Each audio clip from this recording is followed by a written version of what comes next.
পর্যটন নগরী কক্সবাজারে প্রথমবারের মতো তুরস্কের ঐতিহ্যবাহী খাবার নিয়ে শুরু হয়েছে আন্তর্জাতিক মানের প্রশিক্ষণ। কক্সবাজার সিটি কলেজের ট্যুরিজম অ্যান্ড হসপিটালিটি ম্যানেজমেন্ট বিভাগ এবং তুরস্কের সরকারি সংস্থা টিকার উদ্যোগে কলেজের ফুড অ্যান্ড বেভারেজ ল্যাবরেটরিতে চলছে 7 দিন ব্যাপী বিশেষ এই আয়োজন। হালুয়াটা শিখেছি, যেটা আমাদের বাঙালিদের থেকে একটু আলাদা।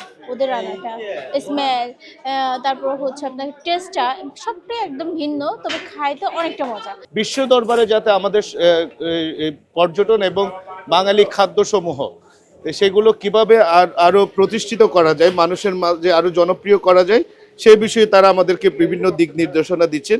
আমাদের এটা 7 ডেজের একটা ক্লাস ছিল। সো আমরা ফার্স্ট 3 দিনে একটা থিওরিক্যাল ক্লাস করি, service related, food origin, food history, everything আমরা শুনি। অ্যান্ড গতদিন বিকেল থেকে আমাদের প্র্যাকটিক্যালটা মূলত শুরু হয়েছে। প্রশিক্ষণে অংশ নিয়েছেন কলেজের শিক্ষার্থী, তারকামানের হোটেল স্টাফ, পর্যটন সংশ্লিষ্ট ব্যক্তি ও উদ্যোক্তা সহ বিভিন্ন পেশার 40 জন প্রশিক্ষণার্থী। প্রশিক্ষণে শুধু তুর্কি খাবার তৈরি নয়, হাতে কলমে শেখানো হচ্ছে পর্যটকদের উন্নত সেবা দেওয়ার কৌশলও।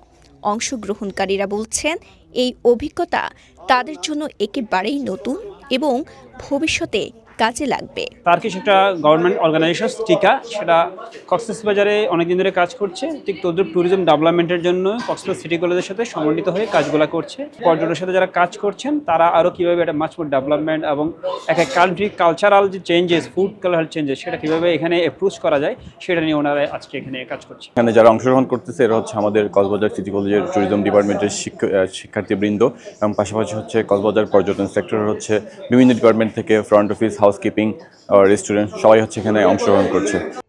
তুরস্কের ট্রেন্ডিং ও ঐতিহ্যবাহী খাবারের সঙ্গে বাংলাদেশকে পরিচিত করানো এবং পর্যটন খাতে beyçitre আনার লক্ষ্যেই এই উদ্যোগ বলে জানান তুর্কি শেফরা। Dünya hiç durmadan hızlı bir şekilde dönüyor. Bu eğitimin içerisinde de, turizmin içerisinde de yeni gelişmelere, yeni yaklaşımlara sebep oluyor. Bizim ülkemizde de işbaşı eğitimi dediğimiz öğrencilerin turizm sektörü içerisinde, turizm meslek lisesindeki öğrencilerin জীবনের সব আয়োজন এখানে একসাথে।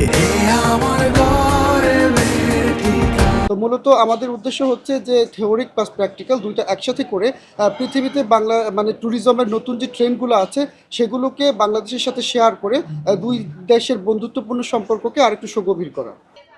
বাংলাদেশে দীর্ঘদিন ধরে মানবিক কার্যক্রম চালালেও সিটি কলেজের আগ্রহে এবার প্রথমবারের মতো পর্যটন শিল্পে কাজ শুরু করেছে টিকা। প্রশিক্ষণের অংশ হিসেবে বুধবার অনুষ্ঠিত হয় ফুড রিভিউ পর্ব। এ সময় কক্সবাজারে বিভিন্ন তারকামানের হোটেলের কর্মকর্তা ও পর্যটন সংশ্লিষ্ট ব্যক্তিদের সামনে পরিবেশন করা হয় তুরস্কের জনপ্রিয় ও স্বাস্থ্যসম্মত নানা খাবার। আমরা কার্বোহাইড্রেটটা বেশি খাই, ভাত বেশি খাই এবং অন্যান্য যেটা প্রয়োজন সেটা কম খাই।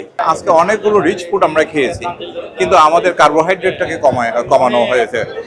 এইভাবে এরা যেটা করেছে আমার কাছে সেটা খুব ভালো মনে হয়েছে। সেটা হচ্ছে কি মুখরোচক। আমাদের স্টুডেন্টদেরকে দেখাই দিয়েছে কিভাবে পরিবেশন করতে হবে, একটা পর একটা প্লেট সাফ করা থেকে শুরু করে কালিনারি। আয়োজকরা জানান এই প্রশিক্ষণ থেকে বাছাই করা 10 জনকে উন্নত প্রশিক্ষণের জন্য তুরস্কে নেওয়ার পরিকল্পনা রয়েছে। পাশাপাশি বাংলাদেশে তুর্কি খাবারের প্রচলন বাড়াতেও নেওয়া হবে নানা উদ্যোগ। প্রশিক্ষণের উদ্দেশ্যটা হচ্ছে প্রথমত তুরস্কের পর্যটন সম্পর্কে ধারণা দেওয়া এবং বিশ্ববিখ্যাত যে তুরস্কের যে কুইজিন বলে, যেটাকে রন্ধন শিল্প বা এবং খাদ্য উপকরণ, সেগুলো সম্পর্কে আমাদেরকে পরিচিত করানো। আমরা আশা করব এখান থেকে আমাদের ট্যুরিজম সেক্টরে প্রশিক্ষিত হয়ে তুর্কি ফুডকে তারা কক্সবাজারের ট্যুরিস্টের মাধ্যমে জনপ্রিয় করে তুলবে এবং এতে করে বিদেশি যারা ট্যুরিস্ট আছে তারা কক্সবাজার আসতে ইচ্ছে প্রকাশ করবে। সংশ্লিষ্টরা বলছে কক্সবাজারে পর্যটন শিল্পে এই প্রশিক্ষণ খুলে দিবে নতুন সম্ভাবনার দুয়ার। কক্সবাজার থেকে আরস ফারুকের পাঠানো তথ্যচিত্রে সাফা মারওয়া, কালের কণ্ঠ, চট্টগ্রাম।